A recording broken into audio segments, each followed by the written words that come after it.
Okay, guys, hello and good afternoon. Your class will be starting in about 40 minutes. I'm going to see how much of this I can do in 40 minutes and then upload this video so that you guys can use video notes. We're almost through this unit on Islam, and then we will be moving on to the next thing. You just turned in an assignment that was about the 5 pillars of Islam. So to review, here they are, and then you wrote a reflection about a video about the Hajj, a pilgrimage. So I see about little less than half of you have turned that in, and hopefully you'll have that in by today. Now, one of the things that Muslims do when they go to pray at the mosque is they wash, and this is called wudu.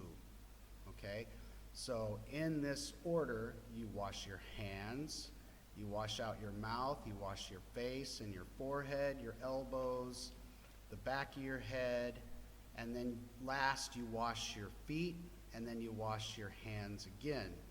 And then most people put on a small white cap if they're a man, and women have their heads covered with a hijab. And men and women pray separately. There's a different door in the mosque for women to go in, and there's another entrance for men to go in, so they do not mix when they pray. After they go in, they will kneel down on their knees on a prayer rug, and then the imam, or the leader of the service, will lead them through the prayer, which usually means they will bow down with their arms. I can't remember how many times. I believe it's about 5 times. And then they will sit up and they will look around the room and make eye contact with each other. And they will also look at their hands. I have actually done this. I did this in Hong Kong, Nepal, and Singapore. When I went in Nepal, I went with a man that I met from Pakistan, who became a friend of mine. When I went in Hong Kong, I went by myself, but I met a guy from Nepal while I was there. And when I went in Singapore, I went by myself. So it's very important to wash before you pray. It's part of It's the idea of purity. Okay. We're also going to cover Sharia law today, and you can see, if you just look at the slide, basically in an Islamic republic like Pakistan, Saudi Arabia, Iran, countries like this, United Arab Emirates, not all countries are Islamic republics that follow Sharia law exactly. For example, Malaysia, Indonesia, and Turkey are Islamic republics, but they do not follow Sharia law so strictly. But some countries do. It is their judicial system, their penal code. Their laws are based on what the Quran says very strictly. Okay, moving on. This brings us to the term or the concept of jihad, or struggle or holy war. Now, most Western people believe that jihad means that they must have a war against non-believers, which they call infidels. Although that was part of Islamic history, especially during the period of expansion in the Middle Ages, jihad actually refers to a war or a struggle against yourself. It's similar to the idea that we talked about in Hinduism with dharma and self-control or meditation. It means that you have to control your desires. You have to control what you want. You have to control your morals. So you have to be able to not give in to temptation and keep your heart pure and control yourself, basically. However, a lot of groups use the term in the sense that they must fight against anybody who is not a Muslim in order for Islam to spread throughout the world, because they believe it is the final religion on planet Earth, and at some point everybody must follow it. Even though they have jizya, or the religion tax, jihad is a concept that everybody at some point will have to submit to God's law, to Allah's law. Okay, moving on to the next. I'm not going to give you any of this history stuff. You have had it with the 3 chapters, or the 3 sections that you did, chapter 10. So you've already read a lot about the history, so you don't have to take notes on this part. I will talk a little bit about the Crusades. The Crusades were fought during the Middle Ages, when Christians went to reclaim the Holy Land, or the land where Jesus was crucified, so on, Bethlehem, Jerusalem. So that put strain on Islam or Muslim-Christian relations for many, many years. There is a map of the Crusades. This is the same map that was in the textbook. I didn't give you guys this chapter to study, but you can see that there were 4 different crusades and some other minor crusades. And these were all fought by knights, Teutonic knights from Europe, who traveled to the Holy Lands to fight against Muslim armies and reclaim the area in pink. Muslim-Jewish relations. Okay, the Jewish people were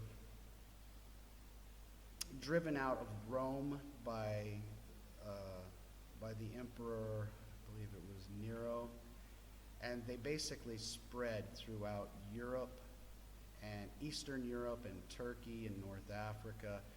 Even before the Crusades, the Jewish people began living in diaspora. We talked about diaspora when we covered Judaism.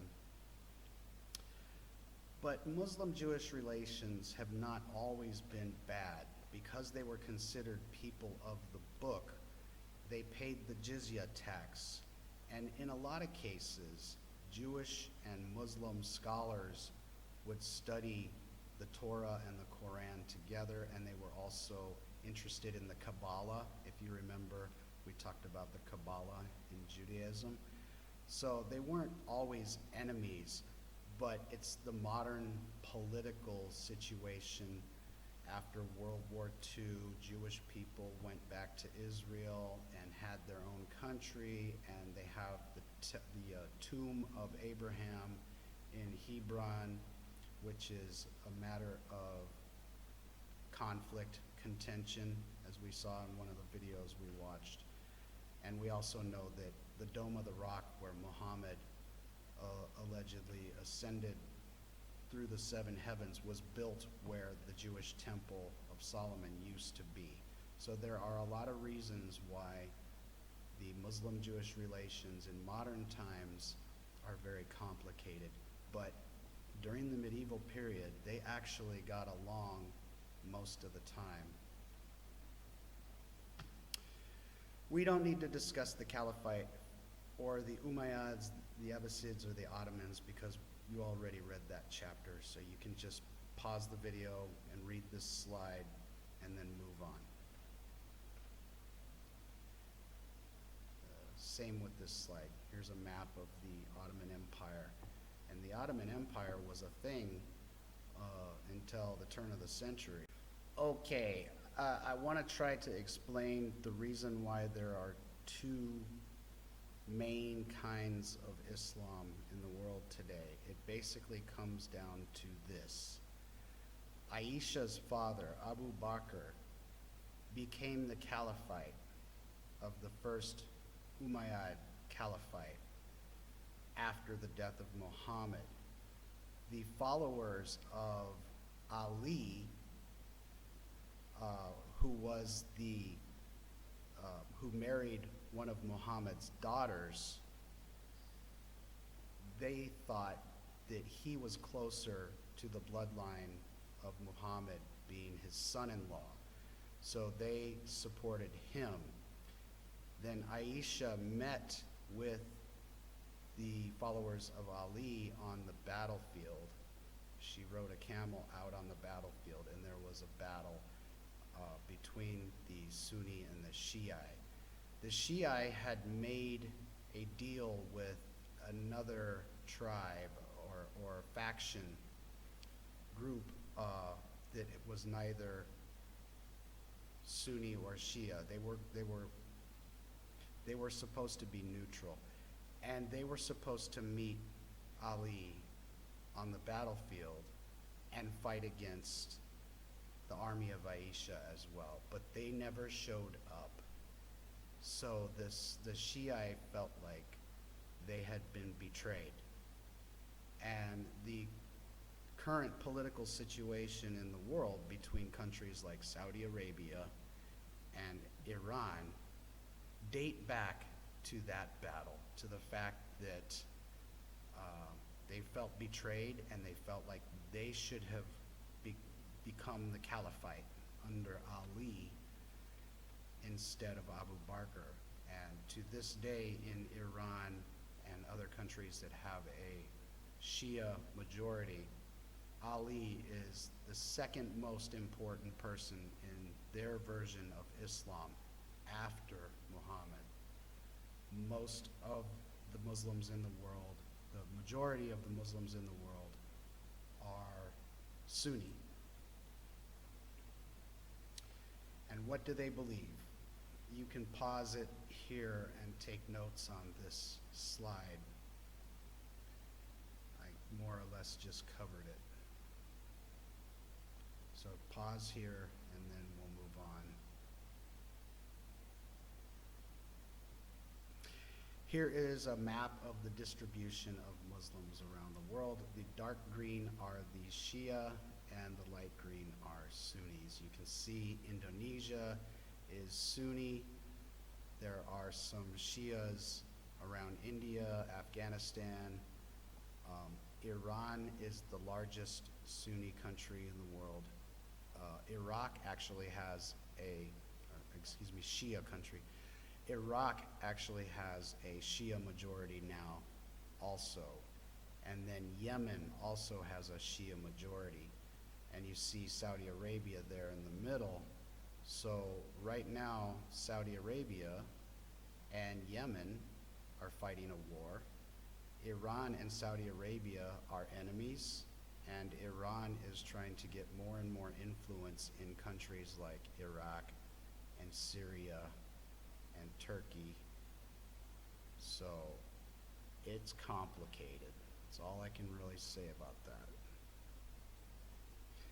And we're gonna stop there for today so that I can process this video and get it to you before class starts. See you soon.